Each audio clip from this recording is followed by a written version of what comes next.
নমস্কার দর্শক বন্ধুরা, আপনাদের সবাইকে জানাই আমাদের দ্য ভিলেজ লাইফ 1.5 চ্যানেলের পক্ষ থেকে আন্তরিক প্রীতি ও শুভেচ্ছা। বন্ধুরা, গত ভিডিওতে আমাদের দাদা ছিল দেই দেই দেই পরপুরুষে দেই, দেই দেই দেই পথে ঘাটে দেই, তুমি আমায় আমি তোমায়, তোমায় দেব কি। সেটা দাদার উত্তর হচ্ছে বৌদিদের ঘুমটা দেওয়া। আজকের দাদা ভিডিও লাস্টে আমরা দিয়ে দেব, কিন্তু দাদার পজিটিভ উত্তর দেবেন, নেগেটিভ উত্তর দেবেন না। বিয়েটা কিটা খবর? খবর তো কই গেলাম না ভাই, শ্বশুর বাড়ি যাওয়া লাগে। শ্বশুর বাড়ি থেকে খবর আইছে আষাঢ় মাস সময়, আচ্ছা। আর গাড়ি ঘোড়া নাই, চতুর্দিকে গাড়ি ঘোড়া বন্ধ, আর এক মাঠ ফাড়িয়া যাওয়া লাগে। আচ্ছা। মাঠের ভিতরে জল। আচ্ছা, কতখান জল? জল হয়ে গেলাম না এখন আটো বড় জল। ও কেমনে ফাড়িয়া যাইতাম, আচ্ছা। আটো বড় জল হইয়া। আচ্ছা।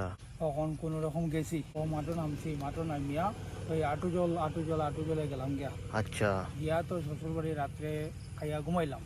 ঘুমানোর পরে মনে মনে এত চিন্তা করলাম, আচ্ছা। এই মাঠের ভিতরে তো আমি ফাড়ে দিলাম, কিন্তু আটো জলের উপরে তো আর জল হইল না। আটো জল মাঠের ভিতরে। তখন ঘরে গিয়া খাইয়া ঘুমাইলাম।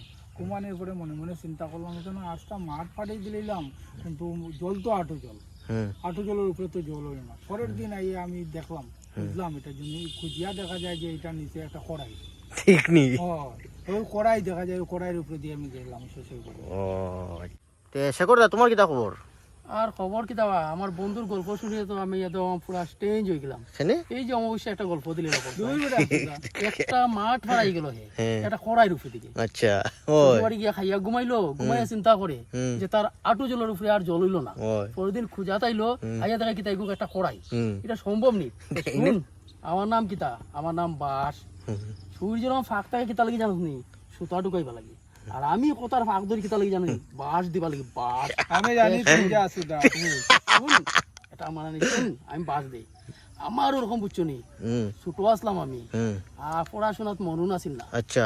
আর এমনি রাত্রে তো বাবাই আমার বিকাল বেলা লইছেন ডান্ডা, আজকে আয় গুলামর ফুল, দেখতাম আজকে তুই বাড়ির তাই। আমার তো ডরাইয়া পাও কাফের যাইতাম কেমনে, মায়েও আমার ডাকতে পারে না। পরে কইলাম যে তাই এবার বাড়িতে আর যাইতামই নাই। গেলাম কি একটা জঙ্গল, শীতর দিন আছিল, আর জঙ্গলের মধ্যে গেলাম চাদর একটা লগে লইয়া গিয়া দেখিবা জঙ্গল বইছে, আর যেই অন্ধকার হয়েছে বাঘে সিংহ ডাকে। আমার হালা আর একটা বিপদ না কিতা, তো নিচে থাকলে আমার খাই দিব। আমি উঠি গেলাম ফালমারি গাছর উপরে। আচ্ছা। উঠিয়া একটা ডাল পেলাম, বাঁকা সুন্দর চেপটা আছে, ও ডালের মধ্যে বই দিয়েছি। বইতে বইতে রাত্রে ঘুমে ধরলাম। তখন আমি চিন্তা করলাম, আমি যখন ঘুমাই তো ফুরিয়া মুড়ি যাই, তো ডালের লগে বানলাম নাগা চাদর দিয়া, বান দিয়া ঘুমাই গেলাম। সুন্দর আমি ঘুমাই গেছি ডালের উপরে ঘুমাইয়া। পরের দিন নামিয়া গাছটা নামিয়ে আমি আইলাম, কিছু দূর গেছি গিয়ে আবার কই আমি কিতা গাছের মধ্যে ঘুমাইলাম বাবা, ও তো মোটা মোটা ডাল, এক ডালের মধ্যে ঘুমাই দিলাম। আইয়া দেখি কিতা জানো বা, একটা ডাটা গাছ মানে বুঝলি টেঙ্গা গাছ। অত বড় ডেঙ্গা গাছ থাকে, কত বড় ডেঙ্গা গাছ হলে রামতো গোনানো। রামতো গোনানো জানি, ওই যে তুই দিয়ে তোর শ্বশুর বাড়ি গেছিলে মাঠ পাড়ি দিয়া কইতে যে খড়াই, ও খড়াই ডেঙ্গা গাছে রানবো রে, আমার ডেঙ্গা গাছে অন্য রানবো। তুই আমার গোপ দিস, আমি বাস ঠেলি দিব, বাস। আর বেশি যদি উস্তাদি করবে না নি, হাতে হারিকেন পদে বাস দিয়ে ট্রাফিক সিগনালে দাঁড়া করে দিব, শালা বুঝে যাবি। আজকের দাদা হচ্ছে কাস্তরে তোর স্ত কেটে, পাঠার কেটে পা, আর লবঙ্গের বঙ্গ কেটে দুধ মিশে খা।